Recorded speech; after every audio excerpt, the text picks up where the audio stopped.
পায়ে বন্দুক ঠেকিয়ে গুলি চালায় পুলিশ, মুহূর্তেই ছিন্ন বিচ্ছিন্ন হয়ে যায় রিপনের পা। আর এভাবেই ক্ষত বিক্ষত পা নিয়ে আর্তনাদ করতে থাকে সে।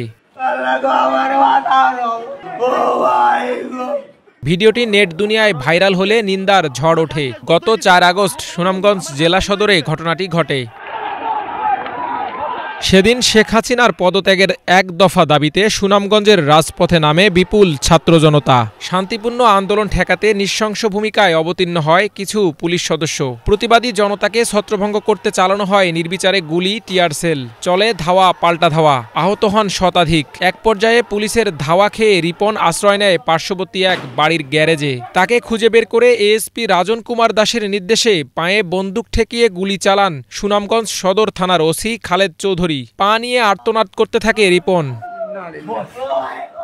রিপন বর্তমানে হাসপাতালে চিকিৎসাধীন। পচন ধরেছে তার পায়ের ক্ষতস্থানে। শঙ্কা দেখা দিয়েছে পা টিকিয়ে রাখা নিয়ে। আমার 4 তারিখ পুলিশে বন্দুক লাগাইয়া বর মাঝে আমার গুলি করছে, আমি এর বিচার চাই। আহত ছেলেকে নিয়ে এখন হাসপাতালের মেঝেতে দিন কাটছে রিপনের মায়ের। ছেলের পায়ে যারা নির্বিচারে গুলি চালিয়েছে তাদের বিচার চান তিনি।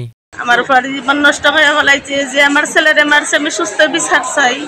আপনাদের কাছে দয়া করে আমার সুস্থ বিচার করুন। আমি আপনাদের কাছে জোরাত করে বিচার চাইছি, আমার ছেলের বিচার চাই।